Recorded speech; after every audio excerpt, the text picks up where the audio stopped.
Assalamualaikum warahmatullahi wabarakatuh. Waalaikumsalam warahmatullahi Terima kasih Pak Thomas. Siap. Sugeng ini kawan SD, tapi sahabat sampai sekarang, dekat banget. Bahkan berbagai urusan kita ini backgroundnya Pak Sugeng ini lawyer, tapi sekarang tinggal di Purwokerto ini. Purwokerto. Nah, Pak Thomas ini kawan baru. Pak Thomas Junsewu, Pak Thomas Wijayadi.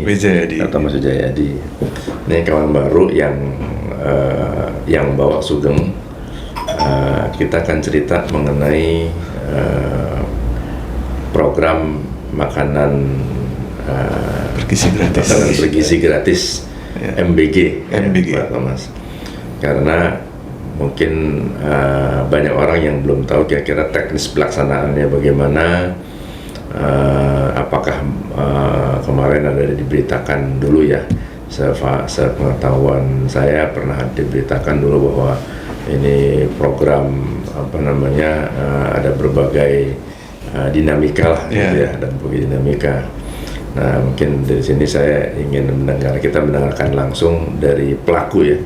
Jadi saat ini Pak Thomas sudah punya dapur ya? Dapur, kalau disebutnya itu sebenarnya SPBG. Satuan Pelayanan Pemenuhan Gizi. Oh, Satuan Pelayanan Pemenuhan Gizi. Ya, jadi bentuk kegiatan kalau setahu saya itu kan sekolah. Dari sekolah ini kan waktu itu saya pernah dengar di Tempo ya kalau nggak salah. Itu orang pada bikin dapur, pada beli alat segala macam. Nah, waktu itu kan banyak yang belum jalan. Betul. Tapi kan bisa difahami ini program awal pemerintah ya. Itu banyak yang belum jalan. Kemudian ya mohon maaf nih, negara ini jadi bisnisnya inilah, bisnisnya yayasan inilah, bisnis yayasan itulah kan gitu ya. Nah, ini apakah itu kira-kira gimana kira-kira ini?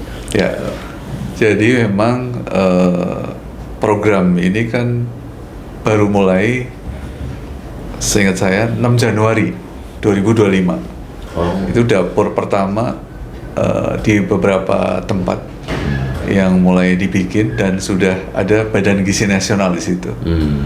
Ketika Pak Prabowo dilantik itu kan sebenarnya sebelumnya, bahkan ketika masih jadi Kemenhan, di Kemenhan itu beliau sebenarnya kan sudah mulai berpikir tentang program ini. Salah satu program unggulan ya.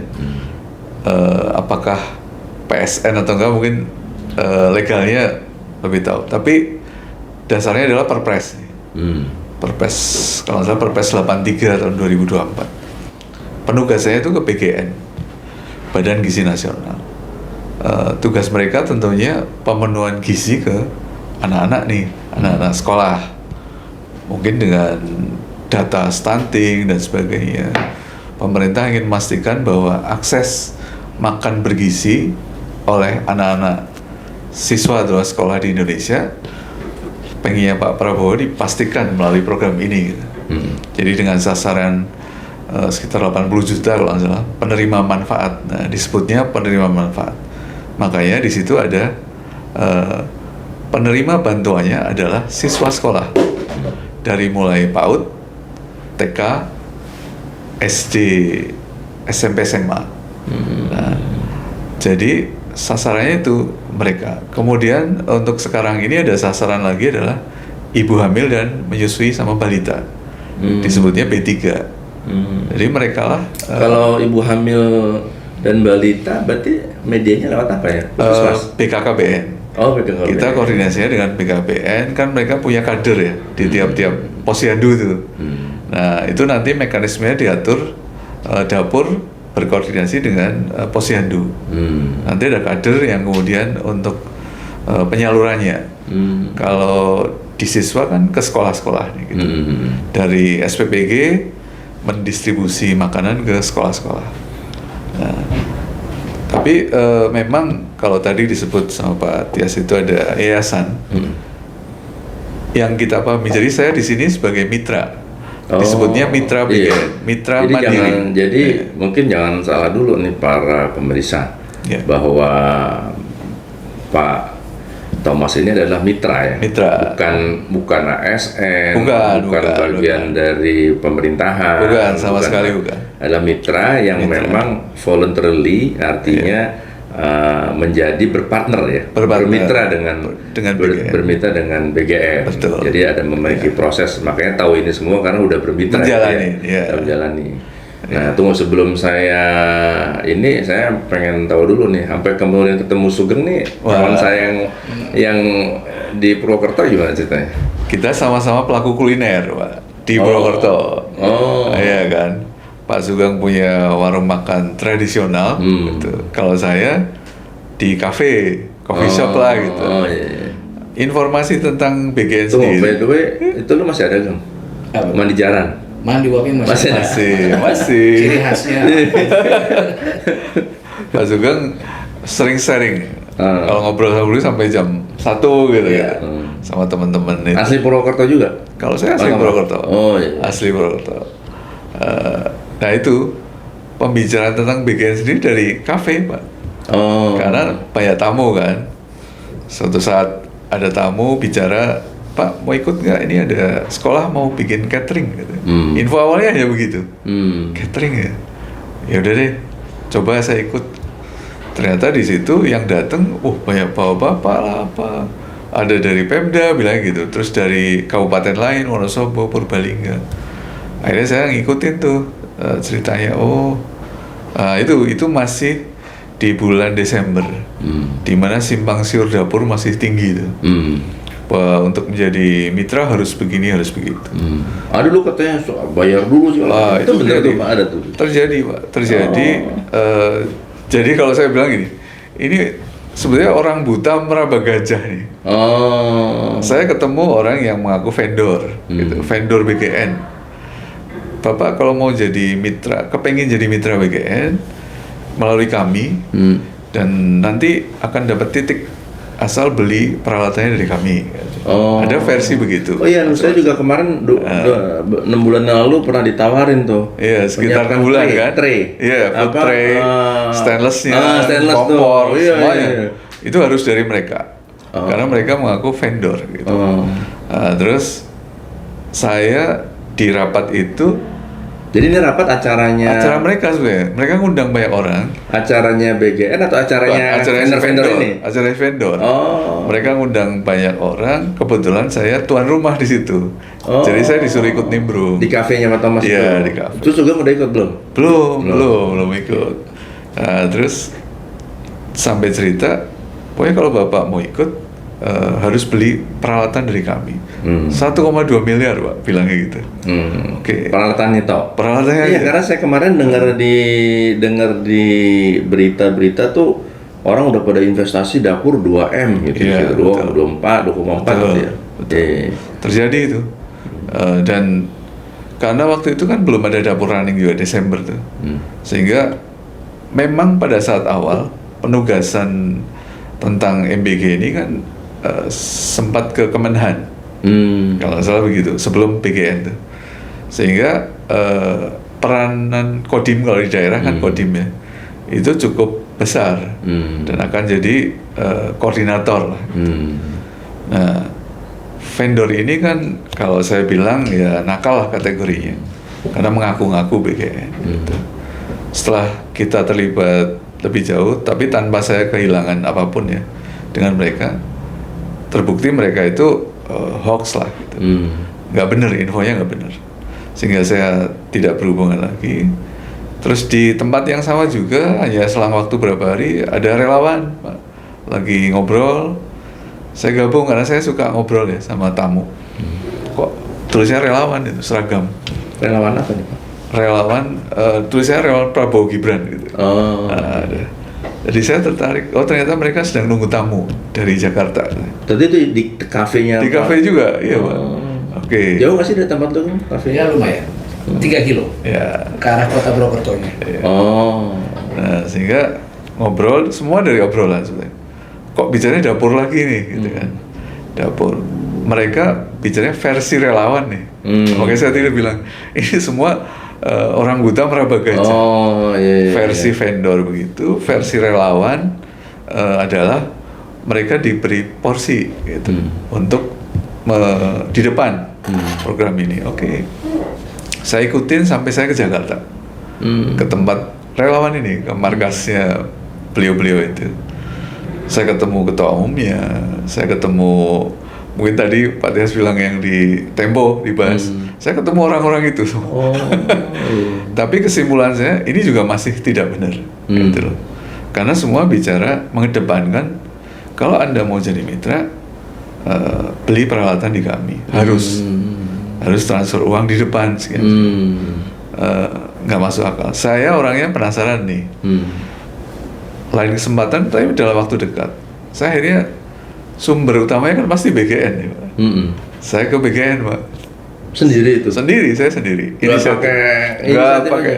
Nggak. Saya cuma pengen tahu alamatnya di gedung Kementerian Pertanian nih, itu arah Ragunan kan. Saya gambir, naik MRT turun Fatmawati, Pak. Dan saya naik, sini, saya naik ojek ke gedung Kementerian, gedung E. Di sana banyak orang, Pak. Saya tanya satpam aja, Pak. Banyak banget tamu. Oh iya, Mas. Dari mana? Saya dari Jawa Tengah. Gitu. Saya pengen tahu tentang MBG. Gitu. Oh, gabung aja, nanti itu ada tamu-tamu dari luar. Saya diajak naik, ada dari Humas tuh. Mereka nerangin tentang MBG. Sebenarnya saya hanya satu penasarannya adalah, apakah BGN punya uang? Itu saya tanyakan loh, ke staf itu. Bapak nggak usah khawatir, BGN tuh punya uang. Gitu.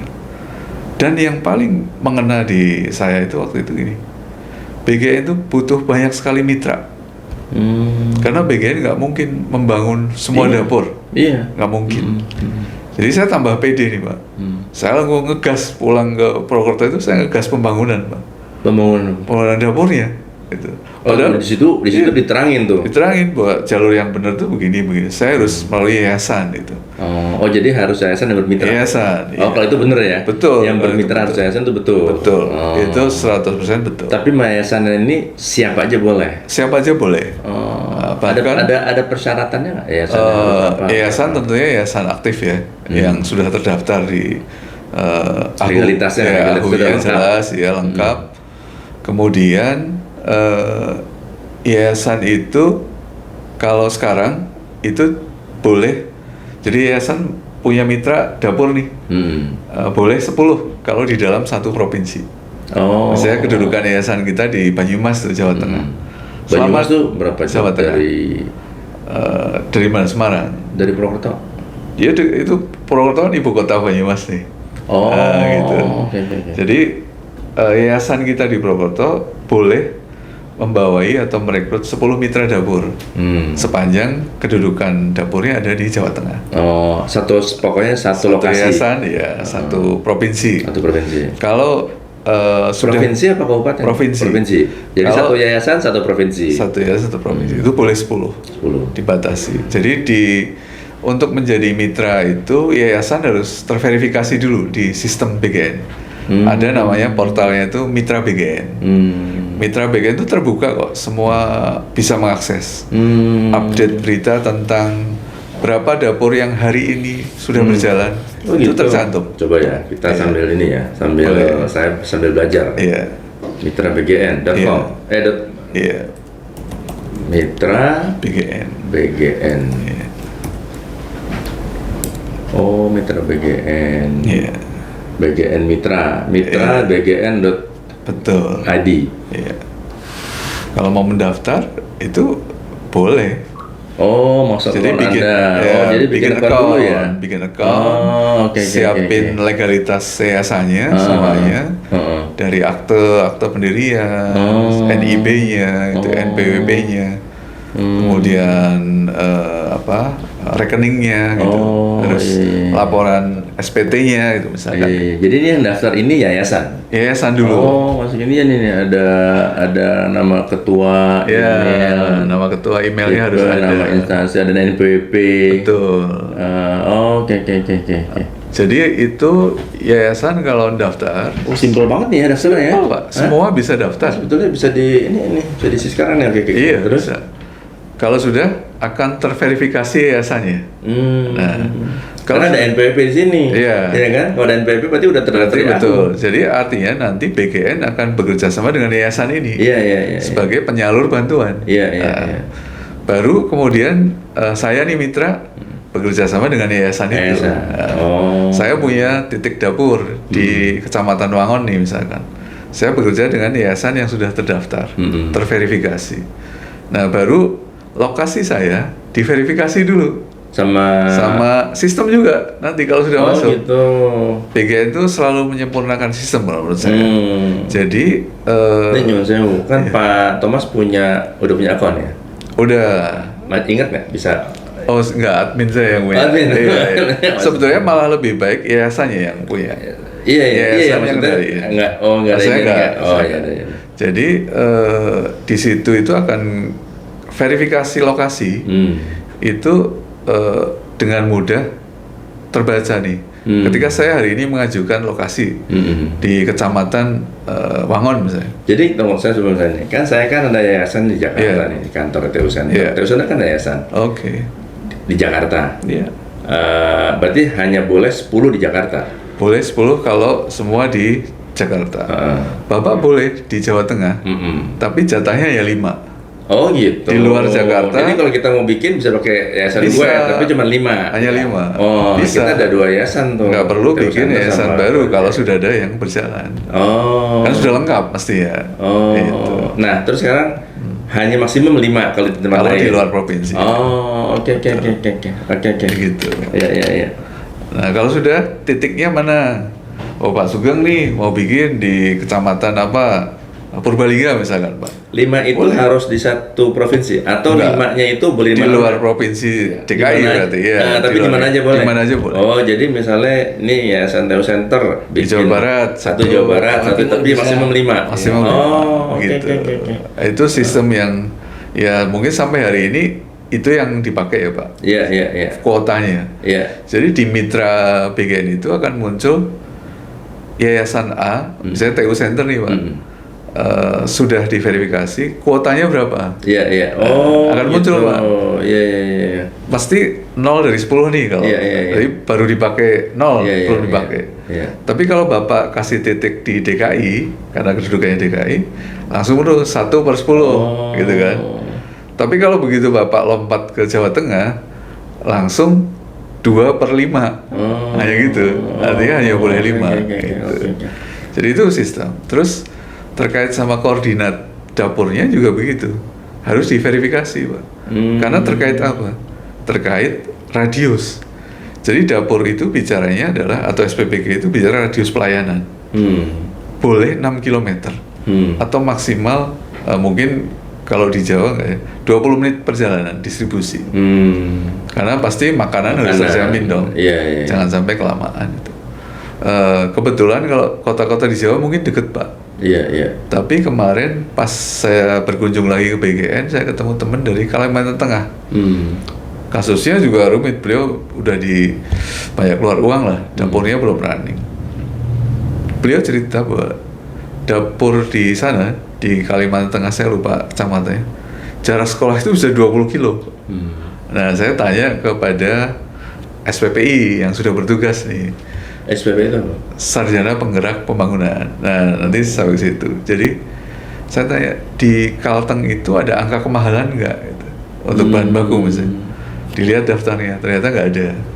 Tapi terus ditanyain, kebetulan saya hari itu juga di BGN juga ketemu salah satu pejabat yang ngurusi keuangan. Saya tanyakan, angka kemahalan itu nggak masalah, yang penting BGN itu membayar at cost, Pak. Berapa dapur itu keluar biaya untuk bahan baku, itu yang dibayar. Itu. Jadi nggak usah khawatir. Dan itu nggak nalangin dulu nggak? Oh nggak, sekarang udah nggak. Oh dulu jadi, nalangin. Periode Januari sampai April, Pak, itu emang ada sistem reimburse. Reimburse. Mitra ini yang sudah punya titik dapur di bawah yayasan A gitu, itu nalangin, Pak. Semuanya 3 komponen nih, bahan baku, biaya operasional, sama dapat uang sewa nih. Uang sewa kan sebenarnya nanti.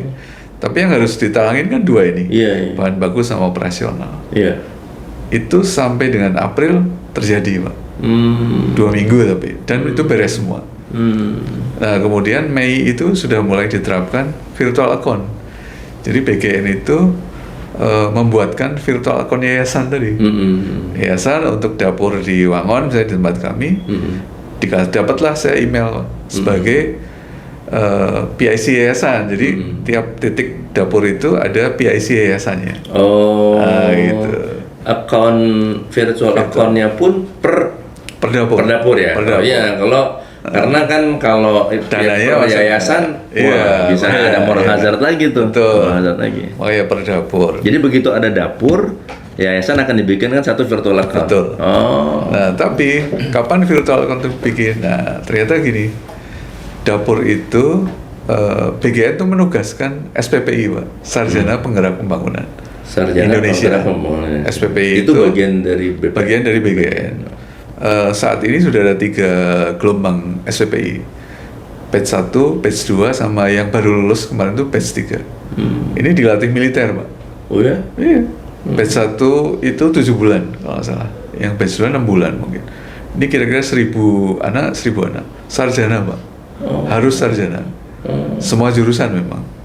Nah, ini sebetulnya bagian dari itu BGN yang awalnya Kemenhan. Jadi itu strategi Komcat, komponen cadangan susah ini. Makanya militer mereka di bawah komandonya kodam mana gitu. Jadi anak-anak SPP ini dilatih militer dan manajerial. Itu seluruh Indonesia? Seluruh Indonesia, Pak. Jadi 700 atau satu angkatan waktu batch 1, batch 2 1000 kira-kira. 1000. Iya. Itu artinya mereka dikumpulin di beberapa pusat pendidikan. Misalnya di Rindam, ada yang di Bandung, ada yang di Bogor gitu. Semua dilatih 7 bulan itu intensif ya. Kayaknya 4 bulan militer, 3 bulan manajerial gitu. Itu. Jadi semua udah disiapin. Batch 1 itu pada saat daftar Komcat itu nggak tahu mau jadi apa loh, Pak. Gitu. Baru setelah pendidikan mereka dikasih tahu bahwa kalian akan menjadi kepala dapur di program MBG ini. Jadi udah disiapin lama nih sebetulnya. Saya tahunya lama gini, di Banyumas itu sampai saat ini itu dapur paling pesat perkembangannya Pak Prabowo dari Banyumas, Pak. Yang sudah running sekitar 26 kalau salah, Pak. 26 dapur. Di satu kabupaten, Pak. Di Provinsi Bali aja mungkin nggak sampai segitu, satu provinsi. Di Banyumas, satu kabupaten sudah 26. Dan besok Agustus nambah lagi banyak. Nah, mereka itu ada yang sudah merintis dari saat Oktober contoh gitu. Sudah berani bangun dapur, Pak. Karena saking percaya bahwa program ini akan jalan. Gitu. Nah, orang Banyumas. Karena tahu Pak Prabowo. Tahu, iya. Artinya kepanjangan tangan Pak Prabowo meyakinkan mereka bahwa ini akan running. Nah, sehingga yang Januari itu 6 Januari banyak dapur yang disebut dapur khusus tuh Kodim yang buat, Pak. Karena itu penugasan kan.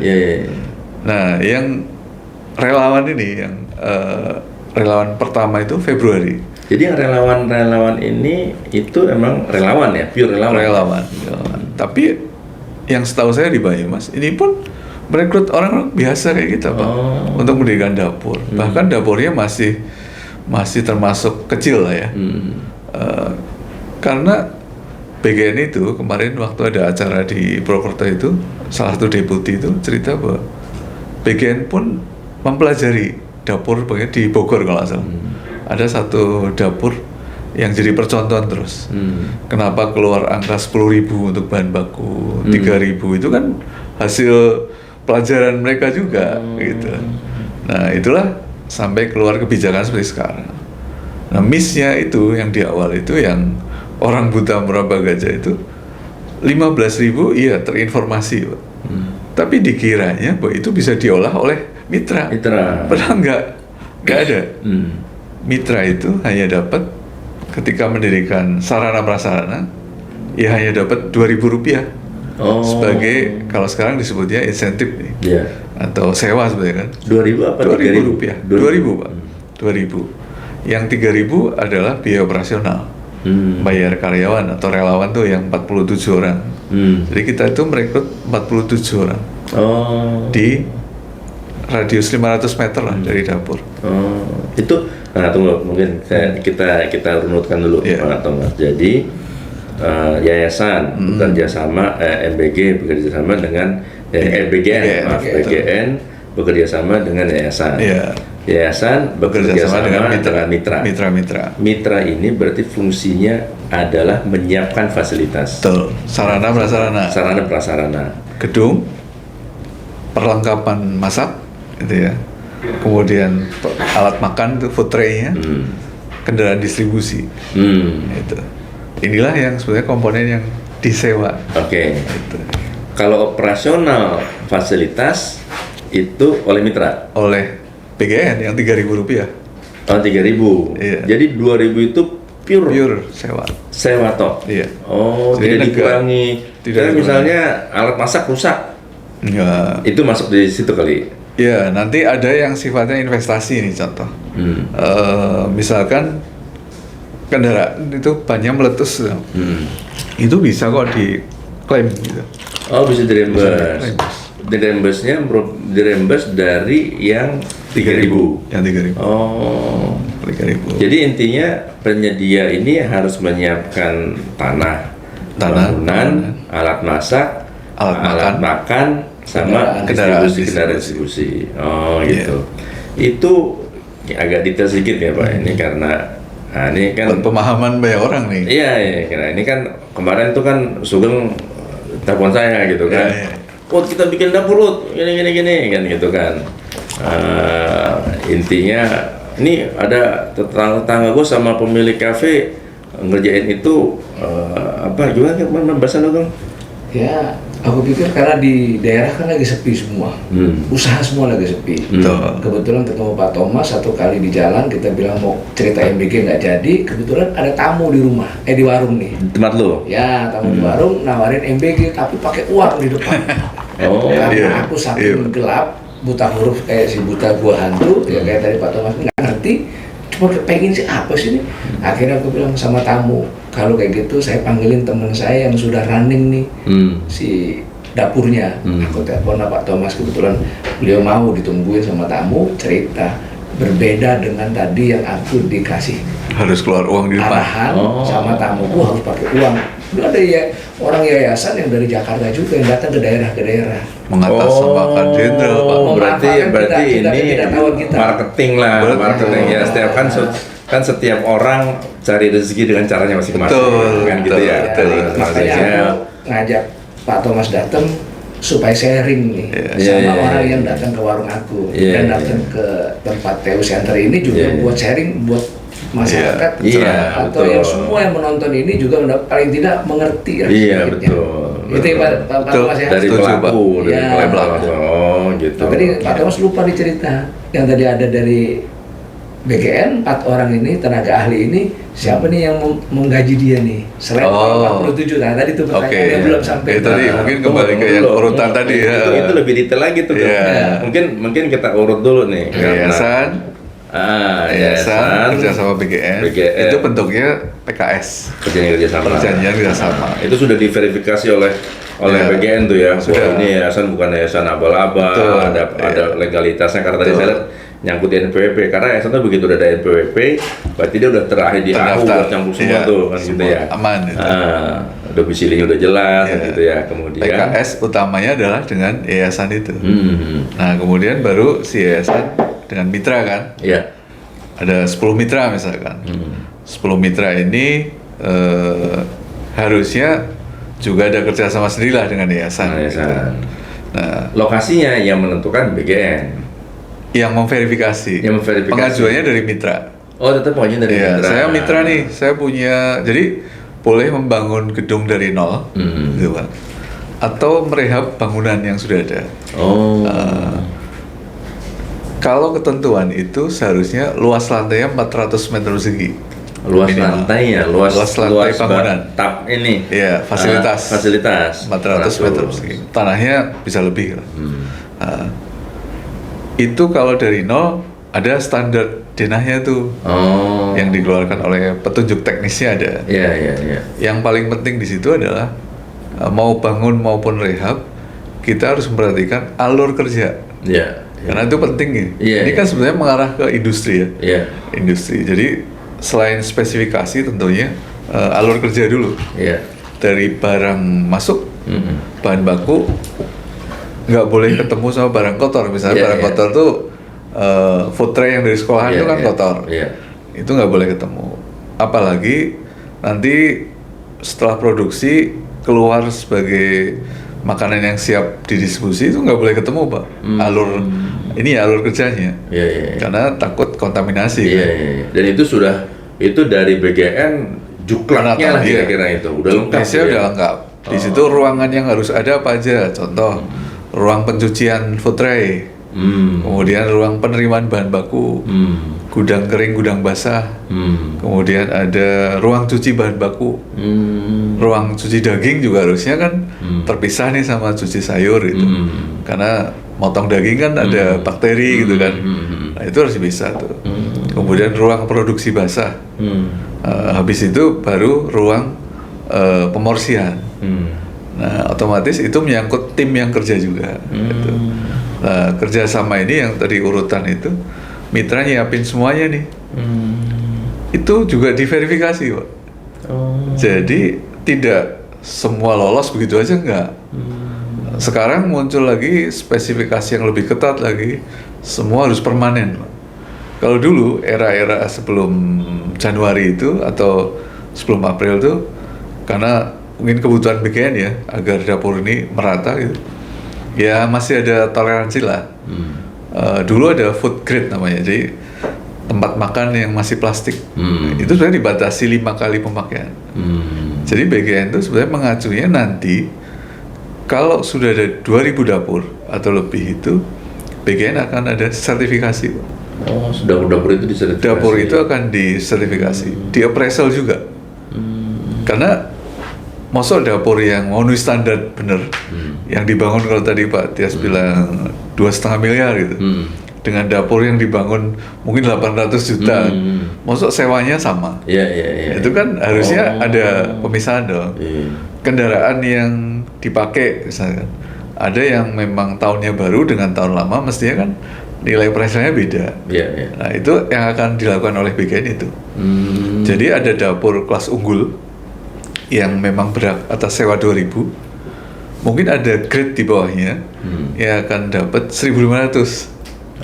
Atau ada dapur kecil nih yang mungkin ukurannya 10 kali 20 kalau apa yang saya baca. Itu mungkin hanya dapat Rp1.000. Dengan dibatasi juga jumlah distribusinya. Menyesuaikan kapasitas masing-masing. So, saya tadi ada yang mau saya tanya, kalau pakai tray berarti dapur ini begitu jadi terus nganter pakai mobil yang disiapkan oleh ini. Itu berapa mobil? 2 mobil. Jadi untuk ini sekarang ini kayak tempatnya Pak Thomas, satu dapurnya Pak Thomas itu men-serve berapa? Hari ini 3.995. Taruh 4.000 itu pakai 2 mobil. 2 mobil aja. Karena radius layanan kami sekolahnya dekat, hanya 2 kilo. Jadi balik lagi. Jadi masaknya mulai jam berapa? Masak itu tim racik-racik kadang jam 5 sore udah jalan, Pak. Jadi tim itu ada sehari sebelumnya. Iya, jam 5 sore itu sudah racik-racik nih. Sayuran udah datang. Sore itu jam 4 harus sudah, semua bahan baku harus sudah di dapur. Tim racik datang, mereka kerja nih, motong-motong apa, karena semua harus fresh, Pak. Motong-motong, daging. Berarti dapur merekrut berapa orang tadi, Pak? 47 relawan yang benar-benar pekerja dapur. Ini digaji oleh biaya operasional yang 3.000. Bukan yang 2.000-nya pemilik dapur ya? Bukan, dari yang 3.000. Oke. Jadi digajinya ada standarnya di BGN. Misalkan ketika kapasitas produksi udah 4.000 nih, ada per orang minimal 100.000 misalnya. Tapi ketika kapasitas per hari. Per mereka kan 8 jam ya. Tapi kerjanya hanya sekitar 20 hari. Jadi Senin sampai Jumat aja nih. Ada namanya itu, kalau kembali ke penugasan tadi, mitra dengan yayasan. Nah, mitra sudah diverifikasi fasilitasnya Pak. Itu dicek oleh SPPI yang sudah bertugas di kabupaten nih. Oh, kurang apa? SPPI ini berarti rata-rata orang lokal ya? Orang lokal. Atau sekitaran situlah kira-kira ya? Iya, yang ikut pendidikan. Itu dulu ditempatkan di daerah sekitar. Tapi sekarang tanda tangannya harus siap seluruh Indonesia. Oh, kayak gitu. Karena kan banyak dapur yang berdiri di luar Jawa juga kan. Nah, SPPI ini tugasnya memverifikasi fasilitas. Kalau sudah, mereka laporan Pak ke BGN by sistem nih, bahwa dapur A sudah siap operasional. Status di website yang bisa diakses itu ada 11 step Pak, untuk menjadi sampai ke pencairan rekening itu 11 langkah. Dari mulai pendaftaran lokasi, verifikasi lokasi, kemudian lanjutkan persiapan itu. Tahap persiapan tuh upload semua progres, fisik bangunan, IPAL-nya harus benar, instalasi gasnya harus safe gitu. Kan. Hal-hal itu harus ditonjol. Alat pemadamnya harus ada, alarm kebocoran gas harus ada gitu, penghisap asapnya harus ada. Itu yang standar diperhatikan. Nah, kalau lolos dinyatakan siap operasional, BGN naikin statusnya Pak, siap operasional. Kemudian ada status lagi menunggu penentuan kepala SPPG gitu. Nah, ini nunggu nih SPPI mana yang mau tugas di dapur itu. Kalau sudah keluar namanya berita acara verifikasi dan validasi verbal itu, nanti akan muncul nih dapur A, kepala dapurnya si B. Sudah muncul SPPI itu. SPPI akan muncul skep, surat keputusan penugasan nih. Datang. Mereka SPPI akan datang ke Kodim dulu Pak laporannya, karena mereka Komcat kan. Lapor ke Kodim, ke Koramil bahwa kami bertugas di dapur A. Yang mereka lakukan pertama adalah memverifikasi penerima bantuannya. Jadi mereka jalan ke sekolah-sekolah nih. SPPI ini. SPPI didampingi oleh kita juga. Didampingi sama Babinsa tentunya. Babinsa juga punya peranan penting tuh. Ngawal program ini jangan sampai terganggu gitu. Datang mendata sekolah A sekian ratus siswa, sekolah B. Jadi itu bukan tugasnya pemilik dapur ya? Bukan. Kita mungkin hanya nyiapin data awal yang tercantum di website nih. Contoh Dapodik, data pokok pendidikan tuh kan terbuka di infonya. Di Kecamatan Wangon ada 14.000 siswa. Terdiri dari sekolah ini. Belum nanti yang data dari Kementerian Agama, MI, MTS gitu kan. Itu Pak Thomas backgroundnya apa? Saya dari arsitek kebetulan. Oh jadi semua ini dia baru cuman udah jadi kayak penyuluh ya. Makanya terus banget. Gue khawatir, gue curiga nih jangan-jangan jangan-jangan penyuluh PGN. Enggak. Hanya karena kebentur sana kebentur sini, pengen tahu yang benar. Gitu. Jadi maksudnya yang ngajarin pakai data Dapodik itu benar-benar otodidak juga. Otodidak. Karena mahal nih gang ini. Ya. Podcastnya mahal. Mungkin orang Komcat, pelatih Komcat yang dimasukin ke BGN. Sudah jadi mitra. Jadi dapat 3 Pak. Enggak, betul. Emang begitu. Artinya saya nggak pengen teman-teman yang lain itu ngalami Pak. hal-hal buruk. Hal buruk itu yang ada keluar uang di depan. Terakhir hari Sabtu kapan ya Pak? Saya ada nih teman Pak, kontraktor beliau. Kontraktor udah senior di tanggal 21. 21. Saya datang ke lokasi beliau Pak. Udah bangun nih Pak, udah rangka bajanya udah jadi. Beliau itu hari Jumatnya ketemu di hotel dengan yang aku vendor itu Pak. Dimintai uang 250 juta. Hanya untuk daftarin titik Pak. Oh, padahal semuanya nggak bisa lewat web. Iya. Saya Sabtu pagi datang ke beliau. Udah keluar uangnya? Belum. Tapi dia sudah sering keluar uang Pak. Orang datang, ngaku Pak, nanti saya ke Jakarta ngurus ini, kasihlah 10 juta, kasihlah 5 juta. Tapi orangnya kan salah. kalian berarti tidur di hotel gitu.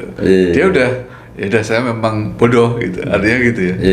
Nah ketika cerita 250, saya ikut nggak terima Pak, tunggu ya, ini koordinatnya saya tahu koordinat lokasi Bapak, tunggu 5 menit deh, saya WA ke admin kita yang di yayasan tuh, Mas tolong dicantolin nih titik gitu. Oh Bapak ini cuma punya Faisal aja, dia nggak tahu masalah ya? Nggak tahu. Saya hanya pengen buktiin bahwa nggak pakai biaya untuk mendaftarkan lokasinya Bapak. Nggak sampai 10 menit lah Pak, saya tunggu, langsung keluar Pak.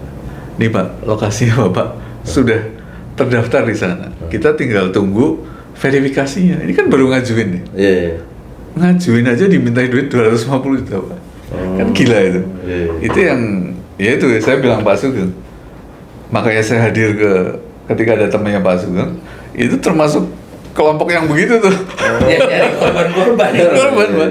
Kayak marketing nih. Tapi kan memang itu karena kan informasinya tidak ini satu ya. Kalau sampai dengan kita ini kan informasi tidak tersampaikan dengan menyeluruh, dengan utuh. Poin kedua mungkin orang juga malas gitu ya. Jadi atau trauma. Ya.